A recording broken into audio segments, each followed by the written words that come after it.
Y el mensaje de hoy se llama Invocar a Dios en necesidad. Dice la palabra de nuestro Señor Jesucristo, dice: pero clamaron a Jehová en su angustia y los libró de sus aflicciones. Pueden tomar sus asientos, hermanos. Esta mañana, desde que comenzó el servicio, por eso le digo que no nos dejamos sorprender, ¿verdad? Porque desde que comenzó nuestro pastor nos habló sobre invocar, sobre orar, sobre pedir, sobre creer, sobre la fe, los cantos que nos estaban entonando nuestros hermanos, ¿verdad? Todo se enlazaba. Y esta mañana, el Señor nos dice que aprendamos a invocar a Dios en la necesidad. El miércoles nos traían un estudio también sobre cómo invocar, qué era clamar, qué era, y la hermana tenía duda porque ella quería saber qué era lo que significaba, ¿verdad?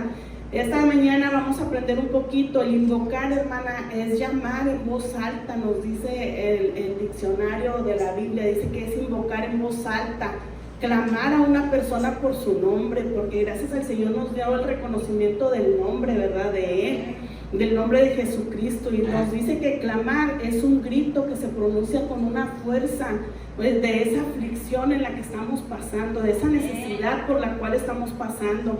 A veces no nomás es por necesidad, sino también de esa alegría, porque también se clama por alegría, hermanos. Cuando uno tiene esa paz, esa tranquilidad, y cuando los cantos están a todo lo que da, y si usted se suelta, hermano, clama con alegría también. Y dice que a la vez también se hace como una voz suave también lo puedes hacer, que se eleva hacia la presencia de nuestro Creador, porque esa es parte de la fe que tenemos, porque sabemos que Dios está con nosotros, es parte de creerle a Él, de que te va a escuchar, de que sabes que está contigo, de que sabe que está presto a lo que tú estás hablando, a tu necesidad, a tu clamor. Dice que es abrir nuestro corazón, abrirlo, desgarrarte, déjate llevar, como nos dicen, ¿verdad? Abrir nuestro corazón, tener fe que Él está con nosotros y que está para nosotros y que está para escucharnos y que está atento, y siempre y cuando, hermanos, también admitir que nosotros ya ha llegado nuestro fin, que ya no podemos más.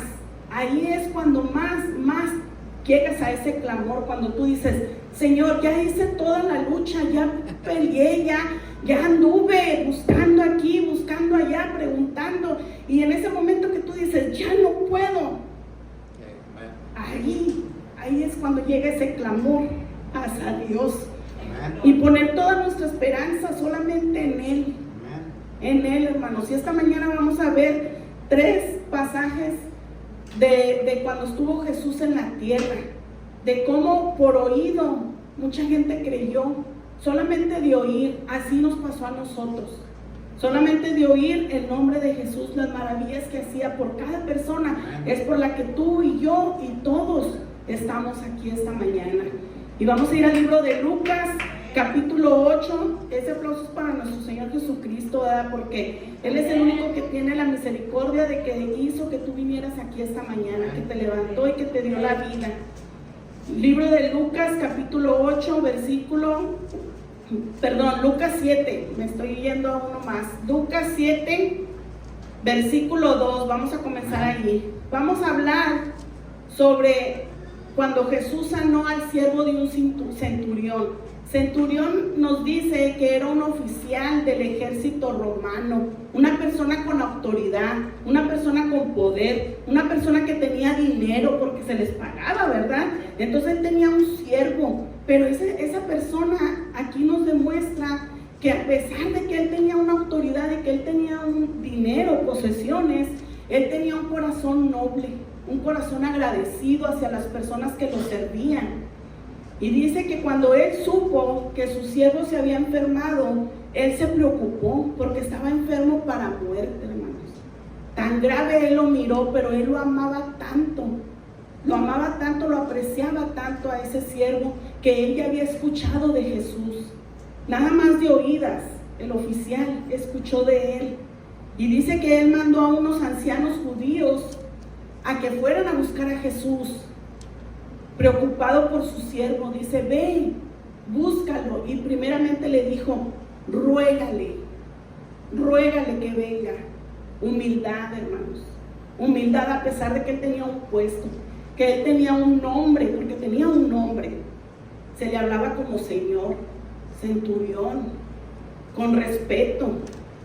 Y él todavía, a pesar de que tenía eso en su corazón, Dios lo conocía porque él sabía que tenía ese amor hacia el prójimo, a ese siervo.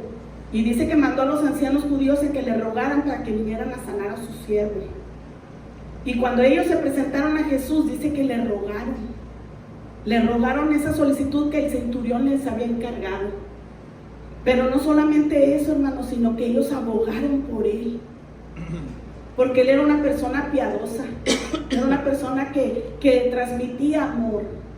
Y eso es lo que el Señor nos enseña esta mañana a nosotros, que no importa tu estatus social, no importa el nombre que tengas, te lo ganaste, qué bueno, porque hay personas que cuando te miran en la calle te hablan de Señor, con respeto, señora, porque te lo has ganado. Pero ante Dios, hermanos, todos somos iguales, todos somos iguales. Él no tiene categorías, nada. Ni porque acabas de llegar al Evangelio, como ahorita decía nuestro hermano Magaña, nuestro pastor, vamos a hablarle al niño, al bebé, al hermano Martín. No porque tengas poquito tiempo, ni porque el que tenga mayor como nuestro hermano Romo, él los mira iguales. Él no va a tener categorías de que diga, bueno, los que recibieron a Dios desde hace 50 años, vénganse para acá, los de 20, no, todos vamos a estar juntos, ¿verdad? Entonces lo que nos enseña es que a pesar de todo eso, transmitas amor. Si Dios está contigo, hermano, transmite amor. Enséñales el amor que Dios está contigo, porque eso te va a ayudar cuando tú estés pasando por necesidad, porque el día que tú ores por alguien y tú pases por una necesidad, esa persona se va a acordar que oraste por ella y ella va a orar por ti. Y es una cadenita que se va pasando. Entonces dice que cuando se presentaron ante ellos, dice que ellos le decían, Él ama la nación, Él ama nuestra nación, dice, y nos edificó una sinagoga. Estaban abogando por Él, estaban diciendo, Él es una persona buena. No porque sea un abogado, un oficial del ejército romano, yo sé, ¿verdad? Cometió muchos asesinatos, tal vez, arrestos, no sabemos. Pero dice, Él es bueno, Él nos edificó una sinagoga. Y dice que cuando Jesús oyó esto, no se maravilló por lo que Él escuchó, sino porque Él ya conocía el corazón del centurión. Por eso Él se animó a ir. No por lo que ellos estaban diciendo, sino porque Dios conoce nuestros corazones. No porque la gente vaya con alguien, tal vez podrás engañar al vecino y le digas, yo soy cristiano, mira, voy a la iglesia, ayuda a las personas. Tú los podrás engañar, pero a Dios no lo puedes engañar, a Él no. Entonces aquí vamos a seguir, dice, pero cuando ya dice que ellos se iban acercando, el centurión dice que él miró que ya se iban acercando, y a él se preocupó porque él decía, mi casa no es digna para que él venga. No se sentía digno de que él entrara. Y esto, hermanos, nos tiene que servir a cada uno de nosotros, que no te engañe el enemigo de que te diga, no eres digno de venir a la casa del Señor a pedir por tu necesidad. No te sientas así. El día que sientas eso, repríndelo, ponte a orar, ponte a cuentas con Dios, y Él te va a perdonar y Él te va a escuchar por la necesidad que tú estás pasando. Y sigue aquí el versículo, no recuerdo qué número es, no alcanzo a ver si alguien el 6, dice, pero que cuando ya estaban lejos de la casa, el cinturón envió a él unos amigos, diciéndole, Señor, no te molestes, pues no soy digno de que entres bajo mi techo. La humildad otra vez, la humildad, la humillación ante un ser supremo. No soy digno de que entres, dijo, porque también yo soy dice, por lo que ni aún, dice, me tuve por digno de venir. Dice que ni siquiera se sentía digno de estar ante Él para pedir esa petición. Dice, pero di la palabra y mi siervo será sano. ¿Cuál palabra, hermanos? Esa palabra de poder, de autoridad que tiene el Señor Jesucristo. Así como lo hablamos el viernes, sí fue el viernes pasado, fue el miércoles que nuestro pastor comenzó, que decía que el Espíritu de Dios en Génesis 1, ¿verdad?, que andaba sobre la faz de la tierra porque estaba desordenada,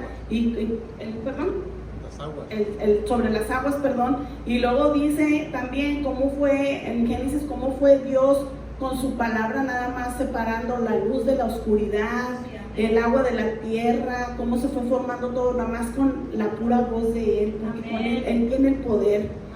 Vamos a verlo también en el libro de Salmos 33, versículo 8 y 9. Ahí nos lo corrobora, ¿verdad? Cuando dice que tengamos fe, que solamente con la palabra del Señor. Dice, tema a Jehová toda la tierra, teman delante de Él todos los habitantes del mundo. Porque Él dijo, dice, y fue hecho. Él mandó y existió. Y ahora nos vamos al Salmo igual ahí, el capítulo 107. Y como la hermana Aneta, ella es la que escribe, ¿verdad? Para que ella lea en su casa. No, hermana, no se avergüence, yo también escribo porque también se me va, no crea. Versículo 6, vamos a leer, versículo 13, 19 y 20.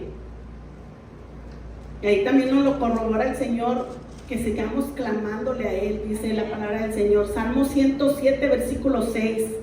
Entonces clamaron a Jehová en su angustia. Y luego dice, y los libró de sus aflicciones. El 13, luego que clamaron a Jehová en su angustia, dice, los libró de sus aflicciones. 19, pero clamaron a Jehová en su angustia y los libró de sus aflicciones. Envió su palabra y los sanó y los libró de su ruina. ¿Qué significa, hermano? No nomás esa angustia cuando estés pasando por un problema económico, problema con familia, sino también en sanidad, en restauración de matrimonios, en todo. Dice, clama en tu angustia, dice, y Dios los libró de sus aflicciones. No dice que nunca pasó, no, dice, los libró de sus aflicciones. Vamos a seguir en el libro de Lucas, dice, porque también ahí daba muestra de cómo él sabía la autoridad que tenía Jesús. Y se puso como muestra a él, porque dice, porque yo también soy un hombre puesto bajo autoridad y tengo soldados bajo mis órdenes, y si yo les digo a este, ve para allá, él va, y si le dice a él, ven para acá, él viene, y si le dice a su siervo, haz esto, él lo va a hacer.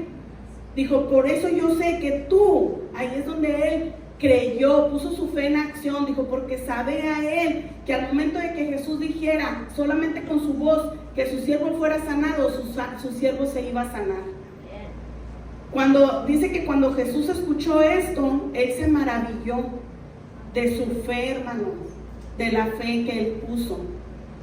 Y dice que cuando él se volvió a la gente, que a toda la gente que él le seguía, dice que él volteó y los miró y les dijo que él no había visto a nadie con tanta fe. Él no había encontrado, de toda la gente que le seguía, dice que él no había encontrado a nadie con tanta fe como la había tenido él. Vamos ahora al libro de Lucas. En el capítulo 8. Ahí le vamos a dar vueltecita. Se los voy a resumir un poquito y cuando usted esté en su casa lo puede leer. Lucas 8 del versículo 40 hasta el 56. Estaba Jesús caminando y dice que estaba una persona llamada Jairo, que era un principal de la sinagoga, otra persona con poder, otra persona con nombre. Y dice que su hija estaba muy enferma, a punto de morir también. Y dice que él llegó a Jesús y se postró a los pies de Jesús. Y solamente él había escuchado también, él no lo conocía, él no sabía el poder de él, porque no lo había visto, pero lo había escuchado. Escuchó lo que hacía Jesús entre la gente, cómo levantaba a los muertos, cómo los sanaba, cómo les devolvía la vista, el oído, cómo los sanaba de sus pies a las personas que no podían caminar. Y dice que él lo siguió y se postró ante los pies de él, rogándole, suplicándole por la necesidad que él estaba pasando, porque su hija estaba muy enferma. Y aquí algo que me llamó mucho la atención, dice que su hija tenía 12 años. Y no sé por qué pusieron la edad, pero yo lo enlazaba de esta manera, porque ahí mismo se hacen dos historias en ese capítulo. Dice que la hija tenía 12 años, era una hija única. Cuando nosotros tenemos un hijo y sabemos que tiene 12 años, para nosotros son poquitos, ¿verdad? Es una niña tan pequeña, toda la miras como una bebé. Yo tengo una hija de 22 y todavía para mí es una bebé. Ahora imagínense una niña de 12 años, ¿verdad? Entonces ahí se mezcla con otra historia referente a una persona, a una mujer que tenía el problema de flujo de sangre. Estaba enferma de flujo de sangre por 12 años. Ahí, ¿cómo lo catalogas? Demasiados años. Y dije yo, ¿por qué pusieron los años? Me traía Dios en eso en la mente. ¿Por qué 12 años? ¿Por qué marca los 12 años de la niña y por qué marca los 12 años de la persona que estuvo enferma? Porque Dios nos quiere enseñar que para muchos es poquito, pero para otros por la necesidad es demasiado tiempo. Entonces para Él es el mismo valor. Es el mismo valor. No importa que seas abogado, licenciado, no importa. No importa que tengas un año, no importa que tengas 20. Pues digo, para Dios no hay edad, no hay tiempo para Él. Y dice que esta mujer nos explica aquí, porque se enlaza la historia y hace pausa con lo de Jairo. Dice que esa mujer estaba en sufrimiento y ella había gastado mucho dinero en doctores, tal vez anduvo con personas que hacían, no sé, brujería, tal vez anduvo con personas que trabajaban la medicina en hierbas, no sabemos, porque ella es la que estaba pasando por esa angustia.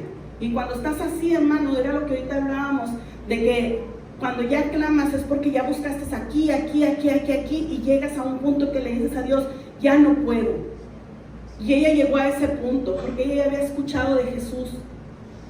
Y ella, imagínense cómo no pensó de decir, oye, pues si ya gasté en los mejores doctores, ya no tengo dinero, ¿qué me puede hacer ese hombre? ¿Qué puede hacer en mi vida si ya gasté todo y nadie me ha curado? Pero al contrario, ella dijo, ¿por qué no? Como nos lo decía nuestro pastor, ¿qué pierdo? Le dijo al hermano, nada puedes perder, al contrario, ganas, puedes ganar. Y esa es como se dice, cuando te presentas ante una persona atea. Hemos escuchado muchas videos donde se presenta un pastor ante una persona atea y le dice, ¿qué pierdes? ¿Qué pierdes? Cálale, prueba a Dios, inténtalo. Y así lo hizo ella. Dice que era una multitud tan grande que iba Jesús con sus apóstoles y ella, yo creo que peleó, luchó para llegar ante Él y decía en su mente y en su corazón, si tan solo lo tocara. Ella no buscaba hablar con Él, ella no buscaba que el Señor la mirara, ella nomás decía, si tan solo lo toco, si tan solo llego a Él y lo toco. Imagínense uno como mujer que pasas por esa situación de problemas de la matriz y estar frecuentemente 12 años pasar por ese sangrado. Es duro, hermanos, es difícil, porque no nomás es ese problema, hay anemia, hay mareos, hay desgaste físico, desgaste de huesos, de todo. Y ella en su mente y en su corazón decía, si tan solo lo tocara, yo voy a ser sana. Ella lo confesó, lo creyó. Y dice que cuando llegó ante el Señor y lo vio pasar, nada más tocó su túnica, su vestimenta, su vestido, solamente fue lo que tocó. Y al sentir eso, inmediatamente sanó, así sanó. Sanó. Ese es el poder de Dios, hermanos. Eso es el creerle a Dios, eso es el confiar en Dios, eso es el dejar todo lo que tú traes para doblegarte a Él. Muchas gracias, hermano. Y dejar que Él trabaje. Porque nosotros queremos pelear, nosotros queremos trabajar, hacer el trabajo de Dios. Y dice el Señor, no, déjame a mí. Y dice que cuando sintió Dios eso, dice que Él volteó y les dijo, ¿alguien me tocó? Y Pedro le decía, Señor, pues ¿cómo no te van a tocar? Pues si mira toda la gente que va alrededor tuya. O sea, es una pregunta ilógica, ¿verdad? Para muchos de decir, ¿qué te tocaron? Pues todos te están tocando, todos nos están amontonando. Y dice, no, Él no. Yo sentí donde se desprendió ese poder de mí.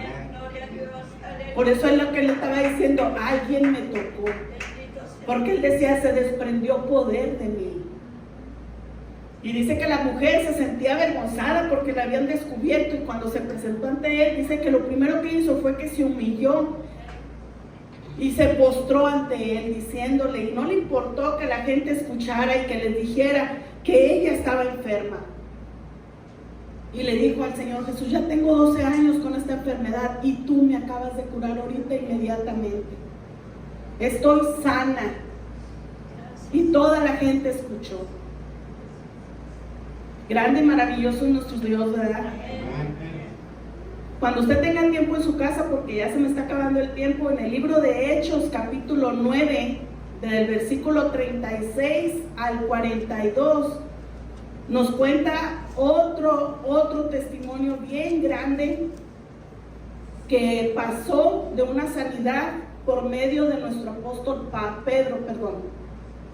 Dice que él fue a la ciudad de Jope y también otra persona había fallecido, una mujer llamada Tabita, pero esa mujer era noble también. Ella ayudaba a las mujeres y les hacía sus vestidos, les regalaba túnicas, y esta mujer murió. Y dice que cuando supo una mujer llamada Lida que estaban los apóstoles cercas, porque ella estaba en Jope, dice que fue por ellos y los llevó hacia la presencia de Tabita, y que cuando llegaron, pues todas las mujeres estaban llorando, ¿verdad? Ya la habían bañado y arreglado y la habían puesto en la sala, y empezaron a abogar por ella, diciéndole, mira, ves estos vestidos, ella no los hizo, porque ella era una persona con misericordia, con amor al prójimo. Y dice que Pedro sacó a todas las personas que están ahí, los sacó, y dice que se arrodilló y clamó y le pidió a Dios, oró por ella. Y dice que ya cuando él se levantó, dice que le dijo a Tabita, levántate. Y me brinqué también la historia de Jairo. Ahorita me estoy acordando porque cuando dije que la mujer le dijo que se levantara, de la hija de Jairo, dice que después de que pasó lo de la mujer del sangrado, del flujo de sangre, llegó un sirviente de Jairo y le dijo, ya no molestes al maestro, dice, porque tu hija ha muerto. Y dice que se llevaron a que Jesús como quiera fue, y dice que sacó a muchas personas que estaban ahí porque le decía, ella no duerme, ella no está muerta, dice, ella duerme. Y dice que la gente que estaba alrededor se burlaba de Jesús. Y lo sacó, y dice que nada más se quedaron los apóstoles, Pedro, y que estaba la mamá y el papá. Y dice que le dijo a la niña, levántate. Y dice que su espíritu regresó a ella. Y dice que todos se quedaron maravillados, pero ahí Jesús les dijo, no digas nada. Dice, no, que no dijeran nada, que no platicaran sobre eso. No sé por qué sería, ¿verdad? Solamente Dios sabe por qué dijo que no platicaran sobre eso. Pero cuando Pedro pasó acá, dice que él hizo lo mismo, porque Pedro ya había visto lo que había pasado con la niña de Jairo. Y dice que él le dijo a Tabita, levántate. Y dice que Tabita también se levantó. Y recordemos, hermanos, que nuestro Señor Jesucristo, cuando Él se fue, dijo, si te maravillas de lo que yo hago aquí, dice, tú también lo puedes hacer. Por el poder de ¿quién? Del Espíritu Santo, el poder de Dios, nada más. Dios me les bendiga grandemente, hermanos.